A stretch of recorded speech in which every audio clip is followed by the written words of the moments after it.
Nous avons observé certains changements sur l'exploitation dans des prairies, je pense notamment des prairies de fauche que j'ai fauchées pendant 10 ans d'une manière tout à fait normale au début de mon travail d'agriculteur. Nous avions une herbe tout à fait normale, traditionnelle, etc. Maintenant, en supprimant l'apport d'engrais et en appliquant les fauches tardives, etc., mais on a constaté des changements sur nos prairies, c'est certain. Ça. Et d'année en année, on voit que la prairie revient et on retrouve des espèces très intéressantes au niveau botanique. Le résultat est surprenant. Le milieu ici a tout son intérêt dans le réseau écologique. Oui.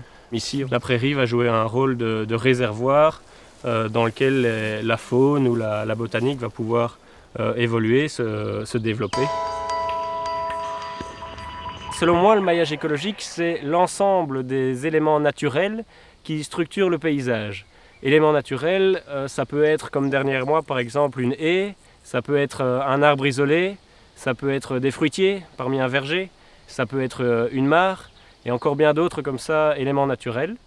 Alors, avoir un maillage écologique dense, composé d'éléments isolés et de haies, permet à la faune de se déplacer et de coloniser de nouveaux espaces, mais également de se reproduire, d'avoir des sites refuges, des sites de reproduction.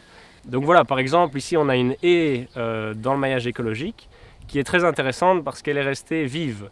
Donc c'est-à-dire que l'agriculteur la laisse grandir, et ce qui permet d'avoir plus de floraison, donc d'avoir du pollen, ensuite des graines, etc., qui vont donner vie et nourriture à toute une série d'espèces animales.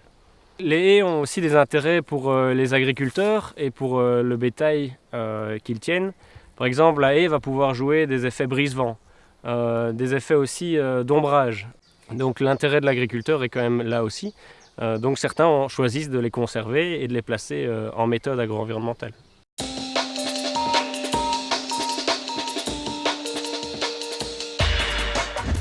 La diversification que j'ai installée sur mon exploitation au travers de la mise en œuvre des MAE, on peut considérer que c'est une diversification, mais une diversification qui m'apporte un revenu stable. On connaît le montant que l'on va percevoir en faisant telle action ou telle autre action. C'est garanti, à moins qu'on commette une grosse erreur sur la gestion de son exploitation. Voilà, on peut considérer que c'est un revenu complémentaire qui n'est pas négligeable, qui assure en tout cas moi la rentabilité de mon exploitation, sur les parcelles bien sûr les moins rentables, mais c'est une réelle diversification en termes de revenus certainement. Traditionnellement, on fauche tout autour de la prairie et puis on continue à faucher vers l'intérieur. Donc la bande qui n'est pas fauchée se rétrécit, mais à l'intérieur. Et tous les petits animaux, que ce soit des serpents, que ce soit des lièvres, que ce soit, voilà, tout ce qui est petite faune, se réfugie au milieu. Et quand on fait les derniers tours avec la machine, évidemment, ça peut provoquer beaucoup de mortalité dans ces petits animaux-là. En faisant le contraire, je vais faucher du milieu vers l'extérieur, et là, tous ces petits animaux peuvent partir vers l'extérieur, se réfugier dans les bancs de refuge, se réfugier dans le bois, ou que sais-je, peu importe, mais ils quittent la zone que je vais faucher. Donc ça, c'est pour vraiment préserver toute la biodiversité au niveau de la faune.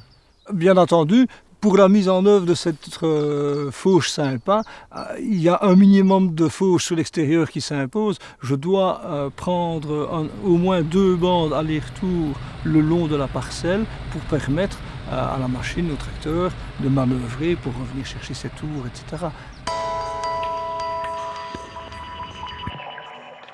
Donc, au niveau de la zone refuge, je dois laisser une partie. Oui, effectivement. En fait, quand tu fauches, l'idéal est de laisser 10% non fauché, donc 10% de la surface.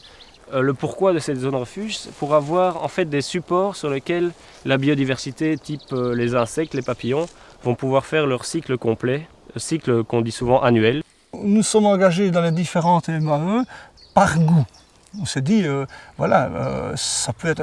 Parce qu'on voit nos prairies qui se transforment, on voit nos haies qui sont entretenues. Bon, on est convaincu que ça a un impact positif. hein, et le plan d'action, c'était aller un peu plus loin que l'application stricte d'un règlement.